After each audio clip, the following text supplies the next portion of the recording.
Estamos de volta com o programa Dinâmica do Direito, conversando aqui com o ilustre professor Ulisses Reis, doutor, no caso ele está com a cadeira de Direito Internacional da UFES, da Universidade Federal do Semiárido aqui de Mossoró. Estamos tentando entender um pouquinho sobre a política externa do governo Bolsonaro.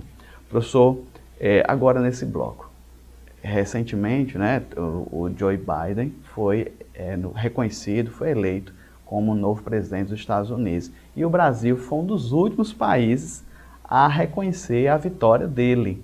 Como o senhor interpretou, o senhor como professor da cadeira e analista também em Direito Internacional, como o senhor vê essa ação no Brasil, ou podemos dizer omissão, depende da interpretação, de ser um dos últimos a reconhecer? Olha, Nazil, assim, o primeiro sentimento que vem é um pouco até de vergonha, né? Porque os Estados Unidos, eles se orgulham desse excepcionalismo norte-americano, tem a democracia mais antiga, uma das maiores do mundo. Isso já se mostrou uma inverdade, né? Eles não têm esse excepcionalismo nem nada. Eu acho que os eventos do dia 6 de janeiro mostraram que eles estão à mercê de qualquer problema grande na democracia, como qualquer país, né, do mundo. Mas nós não podemos negar que é uma democracia consolidada, né? Uma democracia que já atravessou muitas crises e está funcionando bem. E eles passaram por um processo eleitoral muito polarizado, né? Muito polarizado. Foi recorde, né? Essa foi a eleição que mais pessoas votaram nos Estados Unidos. O Biden teve ali cerca de 80 milhões de votos, o Trump teve cerca de 74 milhões de votos, muito voto mesmo. Por conta do processo eleitoral dele ser descentralizado, teve aquela demora, né? Eles ainda usam voto impresso, teve voto pelos correios. Então, assim, virou uma atração, né? Virou um showbiz o processo eleitoral deles. Aqui no Brasil, muita gente acompanhou diariamente pelas emissoras de TV, passou a semana toda esperando, desde a terça até o sábado, para ter o resultado. Então, assim, quando o Bolsonaro, ele demora muito, o governo, né, vamos lá, o governo Bolsonaro demora muito a reconhecer, fica muito atrás dos demais governos, que eu lembro que no sábado para o domingo, o primeiro-ministro inglês, o primeiro-ministro israelense, todo mundo já foi fazendo as congratulações, já demonstra o pé atrás que o governo brasileiro tem com relação à nova administração dos Estados Unidos, pelo menos no primeiro momento. Né? Porque pode ser que agora, como a situação está consolidada, haja rearranjos, inclusive no nosso Itamaraty, haja rearranjos que levem a uma política mais equilibrada. Quando eu olho pela visão dos Estados Unidos, eu acho sim que a demora do Bolsonaro no reconhecimento não tirou nem 1 milímetro de sono do Joe Biden, porque, cá para nós, para os Estados Unidos, o Brasil é uma figura quase irrelevante. Nós somos um país que já estivemos ali no G7, mas hoje estamos mais ou menos com a 10ª economia, uma economia ainda muito agrícola, processo de desindustrialização muito forte. A gente viu o que aconteceu com a Ford esses dias. A tendência é que, se não houver medidas duras, esse processo de desindustrialização só aumente.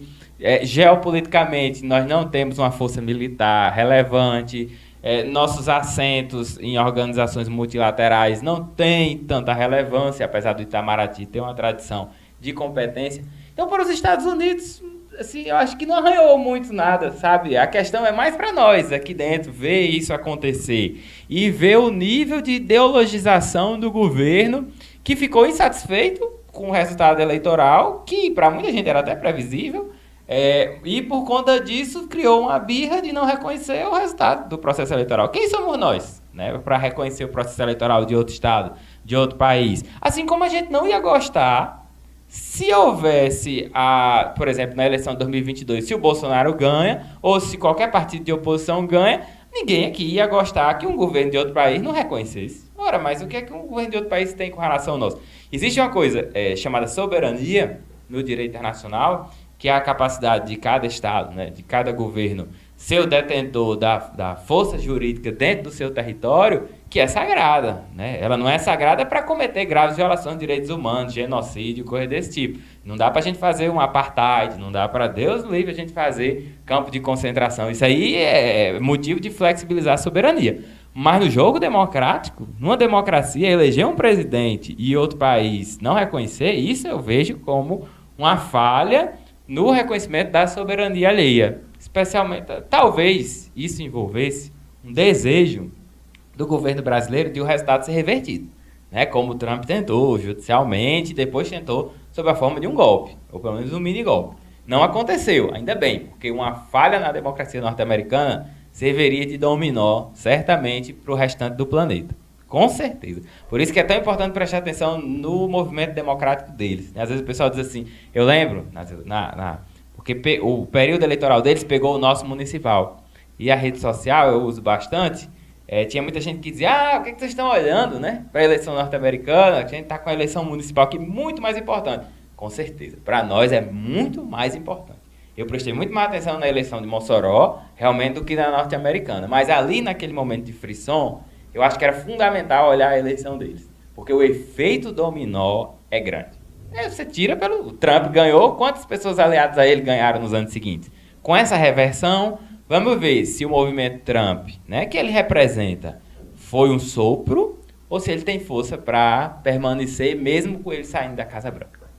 Professor, o senhor me corrija se eu estiver errado, mas nós percebemos, por exemplo, nesses últimos anos que o Brasil passou sob o governo petista, nós tínhamos uma tendência ideológica de se alinhar com alguns países que tinham a mesma vertente. Bolsonaro, já com outra perspectiva, outra ideologia, já tenta se alinhar com esse tipo de perspectiva. Mas eu não vejo isso em outros países. Assim, os Estados Unidos, ele pode pender para um governo mais direitista, como foi Trump, né, mais conservador. Ele pode pender, talvez, para outra mais vertente, mas os interesses do Estado, do país, estão acima, a meu ver, de qualquer ideologia. O senhor vê isso, uma falta de maturidade das nossas instituições, como país, ou como relacionar com os demais países, ou eu estou assim equivocado? Fica à vontade. Eu achei excelente a pergunta. Primeiro, eu só queria fazer um retoque, né? Não é uma correção, é um retoque. Realmente, os interesses do Estado estão acima de ideologia, ao meu ver.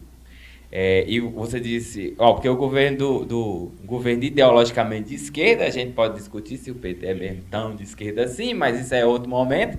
Mas um governo que se identifica com a esquerda, ele vai ter alguns aliados preferenciais. Acho que o governo Lula, principalmente, ele avançou muito no relacionamento com Rússia, Índia e China, na questão do BRICS, do Banco do BRICS, interesses estratégicos e tal.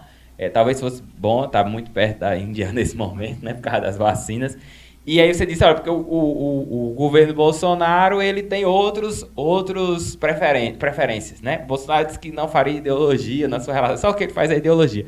Só que eu acho que o tiro sai um pouco pela culatra, porque qual é o país com o qual o Brasil hoje se relaciona? Né? O Brasil está isolado. Né? O chanceler, o telespectador pode até dar um Google nessa, né?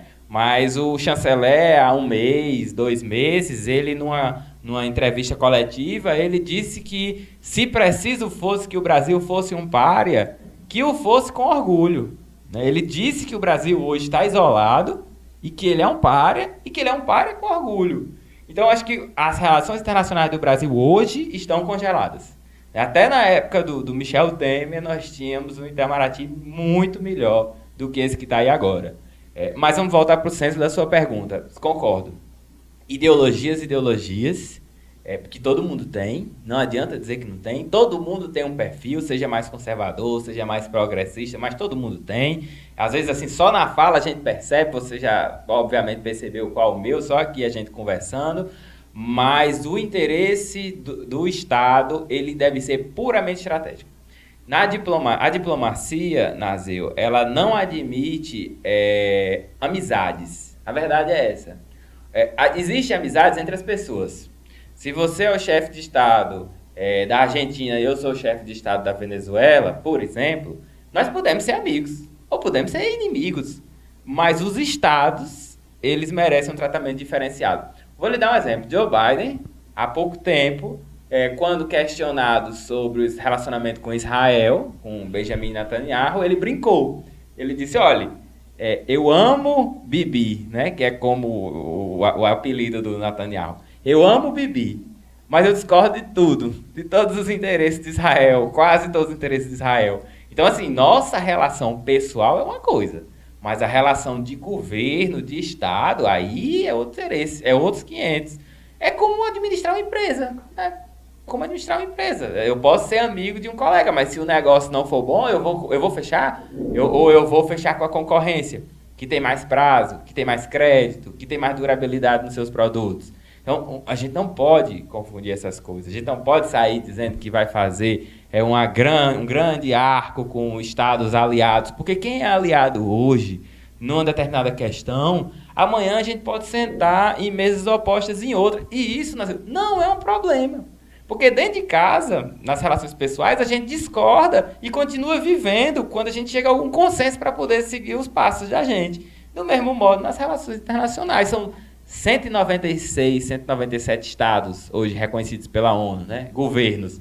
Imagina, cara, quantas divergências não existem entre eles. E imagine se eu vou segurar na mão de uns 10 e dizer eu estou com vocês e não abro para tudo. Lá na frente isso vai dar um problema. Eu acho que a sua observação foi muito perspicaz.